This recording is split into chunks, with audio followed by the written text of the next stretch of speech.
अर्थी पर लेट के जाऊंगा, आप जाएंगे आज, वापस आना पड़ेगा मेरी अर्थी को कंधा देने के लिए। तो ये जिम्मेदारी अब आपके कंधों पर छोड़ दें। एक बार माननीय विधायक जगश्री पटेल के लिए।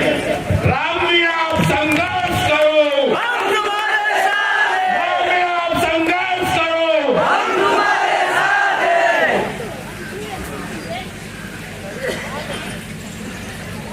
सबसे पहले कुंभलगढ़ की इस पवित्र धरती को नमन। इस धरती में जो नाम इतिहास में दर्ज किया है, और आज की तारीख में मेरी बात शुरू करने से पहले इस क्षेत्र के अंदर हमारे लिए लड़ने वाले महाराणा प्रताप और हमारे भीलू के राणा पूजा भील को भी नमन करता हूं। आज आप सब लोग इस क्षेत्र की जो मांगे हैं उन मांगों को लेकर यहाँ पर धरने पर बैठे हो, लेकिन मुझे ऐसा लगता है कि मैं दक्षिणी राजस्थान के अंतिम छोर गुजरात की बॉर्डर से आता हूं, जो राजस्थान की अंतिम विधानसभा है, लेकिन कुंभलगढ़ की विधानसभा के जो विधायक है वो तो नींद में सोए हैं, ऐसा लग रहा है। ऐसा इसलिए कह रहा हूं कि आप यहां पर धरने पर बैठे हो। मेरी माताएं, मेरी बहनें, मेरे वडील दादा और युवा साथी, आप सब आज कुंभलगढ़ क्षेत्र जहां पर है वो उसका नाम इतिहास की धरोहर के अंदर दर्ज है, और इतिहासकार भी अपनी पुस्तकों के अंदर इस क्षेत्र का नाम लेते हुए नहीं थकते हैं। लेकिन बड़े दुख की बात है कि आपने 3-4 लाइन और 3-4 रूट लाइन ऐसी दिखाई, इस क्षेत्र से रोडवे चालू होनी चाहिए, और आपकी बात केवल मीडिया के माध्यम से या प्रशासन के माध्यम से अब तक सरकार तक नहीं पहुंची, और रोडवे की जो बात है वो अभी तक सरकार ने इसके लिए कोई इंतजाम नहीं किया। हम ये मौके पर आप सब तमाम कुंभलगढ़वासी उपस्थित हो, और मैं कहना चाहता हूं कि क्षेत्र की जो मांग है, अगर 3-4 रोड लाइन जो बता रहे उस क्षेत्र के अंदर अगर रोडवे शुरू नहीं हुई तो जो पर्ची की सरकार है वो तो आज पर्ची पढ़ के बात करती है, लेकिन रोडवे शुरू नहीं हुई तो रोडवे रोड पे नहीं आएगी, पर सरकार रोड पे जरूर आ जाएगी। क्यों आ जाएगी? आप सब अभी देख लो कि कुछ समय पहले हमारे इस क्षेत्र के अंदर भी जानकारी का अभाव नहीं था, हम सब लोग जागरूक नहीं थे, जानकार नहीं थे, हम सब लोग उन्हीं लोगों के पीछे चलते थे जो लोग सिर्फ आगे चलते थे, लेकिन हमको कहां ले जाएंगे उसका पता हमको नहीं था। आज आपके आगे चलने वाले व्यक्ति का अगर आप उसके पीछे चल रहे हो तो आपको पता होना चाहिए कि ये व्यक्ति हमको किस ओर ले जा रहा है। मैं ये बात क्यों कह रहा हूं? इसलिए कह रहा हूं कि कुंभलगढ़ क्षेत्र के अंदर अगर हम आज से 78 साल पहले की बात करें तो इस क्षेत्र के अंदर 50% जो आबादी थी वो आदिवासियों की थी, और 80% भूमि थी वो भी आदिवासियों की थी। और आज की तारीख में मैं घूमता देखता आ रहा हूं तो इस क्षेत्र के अंदर अभी कुछ भाई यहाँ पर बता रहे थे, और डॉक्टर राम भी बता रहे थे कि यहाँ पर 20% यानी 30% जमीनी मात्रा आदिवासियों के पास में बची हुई है।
पर लगाम नहीं लगेगी तब तक ये समझ जाना कि झगड़े कभी रुकने वाले नहीं है। हम आज रोडवेज की मांग करते हैं और भाई यहाँ पर बताया मैंने पर्ची पड़ी आज जो इलाकों है ना इलाका में स्थानीय जो आदमी है राणा कुंभा के काल से लड़ने वाले लोग, वीर शिरोमणि महाराणा प्रताप के साथ में लड़ने वाले लोग और राणा पूजा पीर के साथ में लड़ने वाले लोग, जिन लोगों ने हमारे हक अधिकारों के लिए हमारे लिए अकबर की सेना से लड़ाई लड़ी और हमारे हक अधिकारों को बताया और हमारी पीढ़ी आज की तारीख में जो जीवित है उसको भी बचाने का काम किया। और हमारी लड़ाई उस समय की लड़ाई हुकूमत की लड़ाई तो थी ही थी, लेकिन साथ साथ हमारी जमीन को बचाने की लड़ाई थी मेरे भाई। आज जो हमारे जमीन को बचाने की लड़ाई उस समय की थी, क्या आज भी बदलते युग के अंदर हमको जिस जमीन को बचाने की लड़ाई लड़नी पड़ेगी कि लड़नी पड़ेगी? लड़नी पड़ेगी कि लड़नी पड़ेगी? अरे कौन लड़ेगा? ये जमीन की लड़ाई की बात करता हूं। और इस तारीख के यहाँ पर जो है, चाहे वो समाज के भाई हो चाहे दलित के भाई हो, अगर आज की तारीख में टूरिज्म यहाँ पर सेंटर बनता है और हब सेंटर कुंभल का जगह बनता है तो स्थानीय का यहाँ पर 80% अधिकार होना चाहिए कि नहीं होना चाहिए?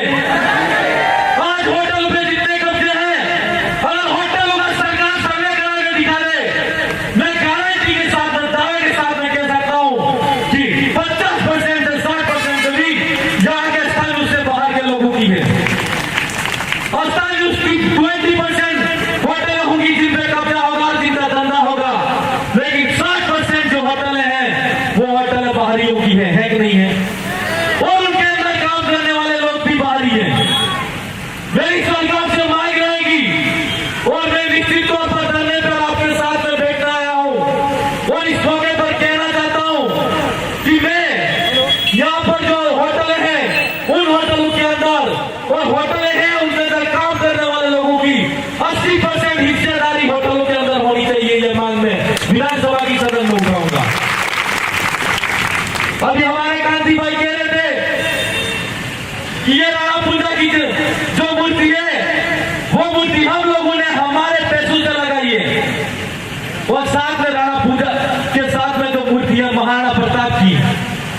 आज हम कोई सही बात करते हैं, हमारे हक अधिकार की बात करते हैं, अपना हक की बात करो, अपना अधिकार की बात करो, तो सरकार वो क्या है कि धर्म में लड़ाई डाले, धर्म की लड़ाई डालती है सरकार और उनके नेता भी धार्मिक बातें करते हैं। मैं इतिहास के पुराने पन्नों के अंदर आपको ले जाना चाहता हूं। आप सच सच ईमानदारी से बताना कि उस जमाने के अंदर महाराणा प्रताप के साथ में कंधे से कंधा मिलाकर लड़ने वाले कौन लोग थे? वीर समाज के लोग थे कि नहीं थे? और वो बीरू की जमीन के लिए लड़े थे और बीरू के अधिकारों को बचाने के लिए राणा पूजा पीर ने महाराणा प्रताप का साथ दिया था और महाराणा प्रताप के साथ में तन मन धन से लड़ने वाले लोगों के साथ में आज कोई अत्याचार शोषण होता है तो राजपूतों को साथ में खड़ा होना चाहिए कि नहीं होना चाहिए? अरे हम उस जमाने के साथ में एक साथ में मिलकर लड़ने वाले लोग थे। हमारी माटी और रोटी का व्यवहार था। कहने का मेरा मतलब ये है कि अगर राजपूत भाई के किसी के घर पे अगर किसी की मौत हो जाती थी तो आदिवासी भाई उसके घर पे रोटी लेकर जाता था और आदिवासी भाई के घर पे किसी कोई मौत हो जाती थी तो राजपूत भाई उसके घर पे रोटी लेके आता था और उसके परिवार में सम्मान देता था।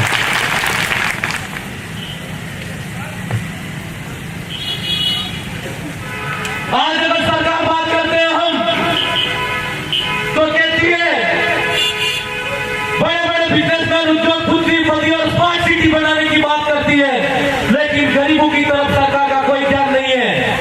बड़े बड़े उद्योगपति उसको चलाने वाले लोग हैं, कॉर्पोरेट सेक्टर के लोग हैं, बिजनेस उद्योग चलाने वाले लोग हैं, वही चंद लोग हैं वो सरकार चला रहे हैं। हम कहते हैं कि रजवाड़ों के राज चले गए, मुगल शासनकाल के शासनकाल चला गया, लोकतांत्रिक व्यवस्था आई, हमको वोट देने का अधिकार मिला और प्रतिनिधित्व के तौर पर क्षेत्र की कोई मांग हो, स्थानीय कोई मांग हो, हमारे द्वारा चुना गया जनप्रतिनिधि, चाहे वो सरपंच हो, चाहे वो प्रधान हो, चाहे वो एमएलए क्यों नहीं हो, चाहे सांसद हो, विधानसभा की सदन में भी जाकर और लोकसभा की सदन में जाकर शोषित, पीड़ित और गरीब भाई की आवाज को रखेगा। क्या आज की तारीख में वो रख रहा है? नहीं रख रहा है। तो क्या वो हमारा नेता हुआ? नहीं हुआ ना। उसको चंद लोग चलाने वाले लोग हैं और पार्टी का जो वहां से निर्णय होकर आता है, पार्टी की पर्ची आती है, वही पर्ची पड़ी जाती है।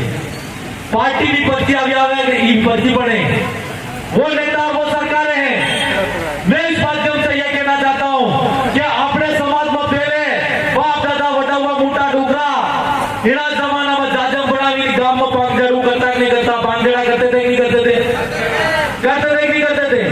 भाई भाई में लड़ाई थी जाती तो दादा माते तेरी बात करते, करी मेरी बात को निपटारो करता नहीं करता, जवड़ी को निपटारो करता तो न्याय खातो थी, बात नहीं दिखाती थी, बात नहीं करती थी, निष्पक्ष बात होती थी, न्याय बात होती थी और किसी के साथ में भेदभाव नहीं होता था। और आज की तारीख के अंदर हम देखते आ रहे हैं कि सरकार के टिकट कहां से मिलते हैं, पार्टियों के टिकट कहां से मिलते हैं, आगे से मिलते हैं। क्या आप लोग नहीं करते हो? हमारा नेता कौन होना चाहिए? नहीं करते हो ना। तो मेरा आप सबसे कहना है कि क्षेत्र के अंदर, पंचायत समिति और गांव गांव के अंदर और जगह जगह पर आप अपने कैंडिडेट का नाम तय करो और वो नाम जो तय किया हुआ होगा और स्थानीय आपकी मांग होगी, वो आपके लिए जो लड़ने वाला नेता होगा उसके सामने रखो कि ये हमारी मांग है, वो तू पूरी करेगा कि नहीं करेगा। और अगर वो नहीं पूरी करने वाला हो और आपकी बात को नहीं सुनता हो तो ऐसे नेता का सिलेक्शन हमको नहीं करना है ना। यही क्यों कह रहा हूं कि क्योंकि मैं जिस जाजम की बात करता हूं वो जाजम भारत आदिवासी पार्टी के पास में है और वो सिलेक्शन प्रणाली के माध्यम से टिकट का जनता खुद चयन करती है और जो जनता का चयन करती है उसी का नाम पार्टी अनाउंस करती है। और मैं भी सिलेक्शन प्रणाली, मेरी भागीदारा विधानसभा की जनता ने मुझे आशीर्वाद दिया और आज मुझे राजस्थान की विधानसभा के अंदर बोलने का मौका मिला। और आज मैं चाहे शोषित, दलित, पीड़ित, एसटी, एससी, ओबीसी माइनॉरिटी के भाई के साथ में या किसी भी समाज के भाई के साथ में अत्याचार शोषण होता है, मैं उस आवाज को बुलंद तरीके से क्यों उठाता हूं? क्योंकि मेरी जनता, विधानसभा की जनता ने मुझे तय किया है, मुझे किसी पार्टी ने टिकट नहीं दिया है। इसलिए मेरे भाइयों, मेरा आपसे कहना और निवेदन है कि ये लड़ाई हमको फिर से लोकतांत्रिक रूप से लड़ने की लड़ाई है, लड़नी पड़ेगी। आज हम शिक्षा, स्वास्थ्य और सड़क की बात करते हैं तो सरकार हिंदू और मुसलमान और पाकिस्तान और भारत की बात करती है। और आज हम शिक्षा की बात करते हैं तो सरकार हमारे लिए जो लड़ाई लड़नी पड़ रही है उसकी बात नहीं करती है और हमारे जो भी बात है वो धार्मिक बात लड़ाई के बीच में डालकर हम लोगों को बांटने का काम कर रही है। और हमको बांटना नहीं है, जब तक हम हमारे अधिकारों को नहीं लेते तब तक हमको निरंतर लड़ते रहना है। मैं ऐसा इसलिए कह रहा हूं कि हम जो महाराणा प्रताप की बात कर रहे थे और राणा पूजा की बात कर रहे थे, तो राणा पूजा का साथ महाराणा प्रताप ने आदिवासियों के हक अधिकार को बचाने के लिए दिया और महाराणा प्रताप का साथ शासन बचाने के लिए राणा पूजा ने दिया। और साथ ही साथ आज की तारीख में सरकारें कहती है कि हिंदू, मुसलमान, सिख, ईसाई के नाम से धार्मिक वर्गवाद करके हमको बांट के अलग करके हम हमारे ऊपर राज करना चाहती है। उस जमाने के अंदर भी लोकतांत्रिक व्यवस्था नहीं थी, रजवाड़ों के राज में भी महाराणा प्रताप के साथ में खड़ा रहने वाला जो शख्स था मुसलमान, उसका नाम का क्या था? हकीम खां सूरी था कि नहीं था? तो जब वो मुसलमान था तो तब वो हिंदू मुसलमान की लड़ाई नहीं थी, तब आदिवासी और राजपूत और मुसलमान की लड़ाई नहीं थी, तब हिंदू की लड़ाई नहीं थी। आज आपको लगता है कि ऐसा है? मैं आपको इस माध्यम से यह कहना चाहता हूं कि उस समय सेना के बल पर और जो ताकत के बल पर युद्ध लड़के जीता जाता था और आज की तारीख में लोकतांत्रिक व्यवस्था आई है तो आपको अपने सब वोट का, अपने मताधिकार का सही उपयोग करके हमारे हक अधिकारों के लिए लड़ने वाला, अपने लिए जान भी देने वाला कोई भी भाई हो, उस भाई को सही तरीके से वोट देकर विधानसभा की सदन पर आपको भेजना पड़ेगा, तभी जाकर वो हमारे हक अधिकार की बात करेगा। मताधिकार यूं समझ के दिया तो हम लोगों ने मतदान कर जाए और वोट को हमने ऐसे दे दिया, किसी भाई ने प्रेम में दे दिया, किसी भाई ने किसी लालच में दे दिया, किसी भाई ने दारू की बोतल में दे दिया, किसी भाई ने 500 रुपए की नोट में दे दिया। मैं आपको ये कहना चाहता हूँ कि हमारे जो पूजे हैं, राणा पूजा, महाराणा प्रताप, इन लोगों ने हमारे लिए लड़ाई लड़ी और आज हमारी जो जमीन है वो मात्र उनकी लड़ाई की बदौलत है। और अगर आज भी अगर आपके पुरखों की आप इज्जत करते हो और उन्होंने जो लड़ाई लड़ी, अगर उस लड़ाई को फिर से जीवित करना चाहते हो, लड़ना चाहते हो, तो मैं आपको 2 हाथ खड़े करके मुझे आश्वासन दो कि फिर से हमको जंगल जमीन की लड़ाई को लड़ना है। धन्यवाद। मैं आपको इसलिए ये कहना चाहता हूँ कि मैं जंगल जमीन की लड़ाई बार बार इसलिए कहता हूँ कि ये हमारे पीढ़ी की लड़ाई है और हमारे लिए भी लड़ाई है। अगर ये हमारी पीढ़ी की लड़ाई है और अगर आज हम नहीं लड़े और अगर हम नहीं लड़े तो हमारे बच्चे जब बड़े हो जाएंगे और वो आपकी उम्र की हो जाएंगे, तब वो ये कहेंगे ये लड़ाई अगर मेरे पिताजी ने लड़ी होती तो निश्चित तौर पर मेरा अधिकार बचता। और वो ये अगर आपकी इस तरह का कोई मूर्ति घर के अंदर लगी हुई तस्वीर होगी तो वो ये कहेगा कि मैं इस नालायक बाप का बेटा हूँ। मैं आपसे कहना चाहता हूँ हमको नालायक नहीं बनना है, हमको हमारे हक अधिकारों के लिए लायक बनना है और लड़ना है। एक मांग और मैंने मानगढ़ की पहाड़ी पर जो चिंतन शिविर हुआ उसमें भी उठाई थी कि इस क्षेत्र के अंदर विशेष अधिकारों के अंदर आप सब लोगों को आना है। तो निश्चित तौर पर यहाँ से जो थोड़ा सा इलाका उधर 100 किलोमीटर की रेडियस पे आता है वो इलाका पूरा अनुसूचित क्षेत्र यानी आदिवासी बाहुल्य क्षेत्र में आता है। तो वो विशेष अधिकारों के तहत आदिवासियों को विशेष अधिकार है। तो मैं इस मौके पर मानगढ़ की पहाड़ी पर भी मैंने मांग रखी थी और कई वक्ता यहाँ पर आए और मैं सुनता आ रहा हूँ कि यह क्षेत्र के अंदर मांग है। तो मैं जो कुंभलगढ़ और चारभुजा और खमनौर का जो क्षेत्र आता है उस क्षेत्र को विधानसभा की सदन के अंदर जाऊंगा तो अनुसूचित क्षेत्र के अंदर शामिल करने के लिए सरकार के सामने मांग रखूंगा। आप अनुसूचित क्षेत्र यानी आदिवासी बाहुल्य क्षेत्र से बाहर हो तो आप आज की तारीख में थोड़े हमसे अलग हो, वो आपके अधिकारों को काटा जा रहा है। अगर ये आपकी मांग हम विधानसभा की सदन में रखेंगे और अनुसूचित क्षेत्र के अंदर अगर आपको शामिल करेंगे तो निश्चित तौर पर जो अधिकार आपको आज तक नहीं मिले हैं उन अधिकारों को हम दिलाने का काम करेंगे। ये मैं आपसे कहना चाहता हूँ। एक मांग और भी थी और इसको लेकर अभी कुछ समय पहले मैं पत्रिका में पढ़ी थी, क्या है ना, लोगों ने शेर है वो इंसान को खा रहे हैं और सरकार फॉरेस्ट लैंड के नाम से सरकार सुरक्षित वन करके अधिकृत कर रही है। यानी जंगल में जो इलाकों है सरकार सुरक्षित रखे इन इलाकों में वो करी है सरकार जंगल के इलाके में शेरों को लाकर छोड़ रही है। तो मेरा सरकार से यह पूछना है कि जो शेरों को तो तुमको चिंता है कि तुम विदेश से लाकर मोदी जी शेर यहाँ पर रख रहे हैं, तो जो जंगल के अंदर महाराणा प्रताप की सेना के साथ में लड़ने वाले, राणा कुंभा की सेना के साथ में लड़ने वाले, जंगलों के अंदर घूमने वाले और घास की रोटी नहीं बाजरे की रोटी खाकर जीने वाले हमारे जो आदिवासी शेर है उनको सरकार कहाँ रखेगी? पूछना पड़ेगा नहीं पूछना पड़ेगा?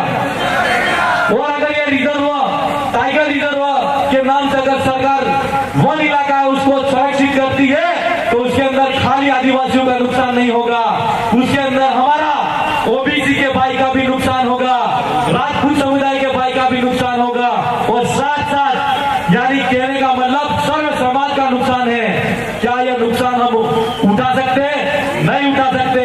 और सरकार अगर जन कल्याणकारी यानी मानव विरोधी कोई काम करती है उसको हमको खुलकर विरोध करना चाहिए। नहीं करना चाहिए?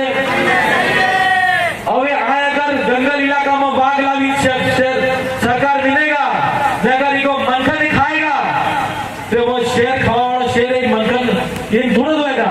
क्या भाइयों है, बामुन है, राजपूत है, आदिवासी है, वो तो जान निकलेगा वहां खाई जाएगा कि खाई जाएगा है? तो आ योजना है मानव विरोधी है कि नहीं है? मनखा ने विरोध में है कि नहीं? आगे योजना है ना? तो हम सरकार ने भी तमाम योजना नो विरोध करो क्षेत्र में एक बात बीजी આવી રહી है कि आज ही लड़ाई है ये एसकेसी ओबीसी की लड़ाई नहीं है। भारत आदिवासी पार्टी हो चाहे चाहे वो मानव विरोधी कोई भी काम होने वाला हो, विश्व जगत के कल्याण के विरोध में काम होने वाला हो, वो सरकार दिल्ली की हो चाहे राजस्थान की हो, वो चाहे किसी भी कोई भी सरकार हो, जो भी मानव विरोधी काम करेगा, एसटी एससी ओबीसी माइनॉरिटी और सर्व समाज विरोधी जो भी सरकार काम करेगी, उस सरकार का हम खुलकर विरोध करेंगे। और लड़ाई अगर लड़ने की बात होगी तो हम सड़क पर भी लड़ाई लड़ेंगे और विधानसभा की सदन पर भी लड़ाई लड़ेंगे। और एक बात और कह दूं कि कुंभलगढ़ इलाका में शेर तो रहते हैं, लेकिन शेरों के साथ में रहने वाले लोग भी शेर ही होते कि होते। और मैं सरकार को कहना चाहता हूं कि जो जो मांगे हमने यहाँ पर मंच पे रखी है, प्रशासन के माध्यम से और मीडिया के माध्यम से सरकार तक प्रेषित कर दो और पहुंचा दो कि हमारे द्वारा जो जो भी बातें रखी गई हैं उन बातों को सरकार तक पहुंचाओ कि ये कुंभलगढ़ के वनवासियों, आप कहते हो ये वनवासियों की मांग नहीं है कि जंगलों के अंदर रहने वाले और जंगलों के साथ में जंगल में रहने वाले, शेरों के साथ में रहने वाले लोग शेर होते और शेरों की मांग को अगर नहीं सुना तो सरकार को भी दुनिया से निकलना भारी पड़ जाएगा। मैं इस मौके पर डॉक्टर राम जी और आप सब यहाँ पर इस क्षेत्र के अंदर 4-5 रोड लाइन लेकर रोडवेज की मांग को लेकर निरंतर लड़ रहे हो। मैं इस क्षेत्र से यहाँ पर पहली बार आया हूँ और आप सबसे मुझे मिलने का मौका मिला और मेरी विधानसभा की जनता ने मुझे जो आशीर्वाद दिया, तो इस मौके पर मैं मेरी विधानसभा की जनता की तरफ से भी आप सबको बहुत बहुत धन्यवाद देता हूँ कि मुझे यहाँ तक आप तक पहुँचने का मौका मिला। इस क्षेत्र के अंदर मैं सरकार को चेताना चाहता हूं और कहना चाहता हूं कि अगर 2 दिन के अंदर रोडवेज की मांग को पूरा नहीं किया गया तो यह कुंभलगढ़ पूरा जाम होगा। और निश्चित तौर पर यह मांग के अंदर अगर शासन प्रशासन ने डॉक्टर राम को भी उंगली उड़ाने की कोशिश की तो पूरा भीड़ प्रदेश यहाँ पर आएगा। यह मैं प्रशासन को कहना चाहता हूँ। हम हमारे हक अधिकारों के लिए और सही बात के लिए और मानव जीवन के लिए और विश्व कल्याण के लिए जो भी बात सही होगी उस हर बात के साथ में खड़े रहेंगे और तब तक लड़ते रहेंगे जब तक वो मांगे पूरी नहीं होंगी। इसलिए मैं सरकार को कहना चाहता हूँ कि 2 दिन के लिए 2 दिन के अंदर जो रोडवेज की मांग है वो पूरी होनी चाहिए। और साथ ही सरकार को यहाँ से यह भी कहना चाहता हूँ कि आप टाइगर रिजर्व जो लैंड है, यूं करके आप फॉरेस्ट जो जमीन है उसको अधिग्रहित करना चाहते हो तो ये जन विरोधी काम है, मानव विरोधी काम है। हम सरकार के टाइगर फॉरेस्ट का जो लैंड है उसका रिजोर्ट का हम विरोध करते हैं और सरकार को कहना चाहते हैं कि हमारे जो भाई है उनको उनकी जमीन चली जाएगी। इसलिए आप तत्काल प्रभाव से जो आपका प्रस्ताव है उसको रद्द किया जाए। मैं आप सब तमाम जितने यहाँ पर बैठे हुए उनकी तरफ से सरकार को कहना चाहता हूँ, 2 हाथ खड़े करके आप मैसेज दे दो फोटो के माध्यम से, निश्चित तौर पर सरकार के पास में जाएगा। धन्यवाद। ये जो हाथ गड़बड़ करने वाले लोग हैं वो टाइगर रिजर्व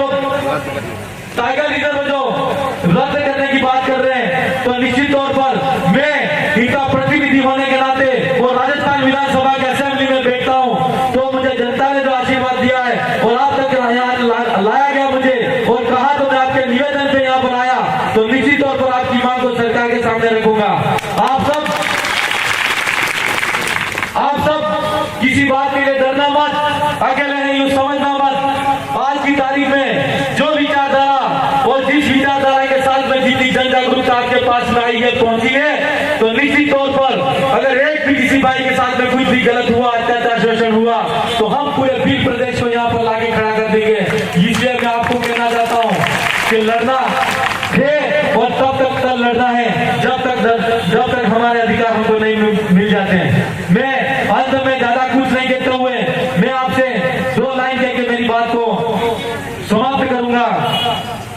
चट्टान हो या पहाड़ हो, बात जब उसूल पर आ जाए तो टकराना चाहिए। चट्टान हो या पहाड़ हो, बात जब उसूल पे आ जाए तो टकराना चाहिए। बात हमारे हक अधिकारों की हो, सरकार मोदी की हो चाहे फर्जी की हो, टकराना चाहिए। यह मैं आपसे कहना चाहता हूं।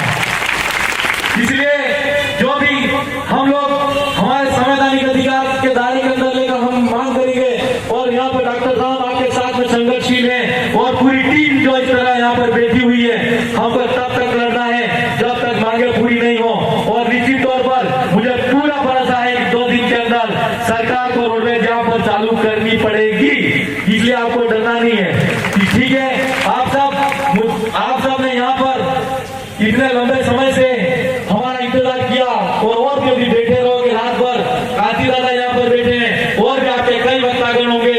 मैं शासन प्रशासन को फिर से कहना चाहता हूँ, यह जो लड़ाई है इनकी वास्तविक काम है, जो लड़ाई है वो सही लड़ाई है। और रोडवेज की मांग हो, चाहे स्थानीय के लिए यहाँ पर 80% रिजर्वेशन की मांग हो, रोजगार की मांग हो, और टाइगर रिजर्व के नाम से जो यहाँ पर जो टाइगर रिजर्व के नाम से जो सरकार जो परियोजना स्थापित करके जमीन अधिग्रहित करना चाहती है, तो उसके रद्द करने की मांग हो, ये तमाम मांगे सही है। और ये हमारे पुरखों की मांगों को हम पूरा करते हैं तो निश्चित तौर पर हम पुरखों की लड़ाई को फिर से पुनर्जीवित करने का काम करेंगे। आप सब ने जो यहाँ पर लंबे समय से खड़े हो और इसी तरह यहाँ पर डट के रहना है। मैं माई माता बहनों को फिर से कहना चाहता हूँ कि आपके अंदर जो ऊर्जा है उस ऊर्जा शक्ति को बनाए रखना, क्योंकि पुरुष भाई तो हमेशा लड़ाई लड़ते, लेकिन आप भी वास्तव में यहाँ पर निरंतर बैठे हुए हो। आपको आप भी बहुत बहुत धन्यवाद के पात्र हो। इनके लिए बहुत जोरदार तालियां बजाते हैं। आप सबने यहाँ पर हमको सुना, इसके लिए मैं पूरी विधानसभा की जनता की तरफ से पुनः बहुत बहुत धन्यवाद देता हूँ। जय जोहार, जय संविधान, जय भारत। आप सबकी जय, जय मेवाड़, जय भील प्रदेश।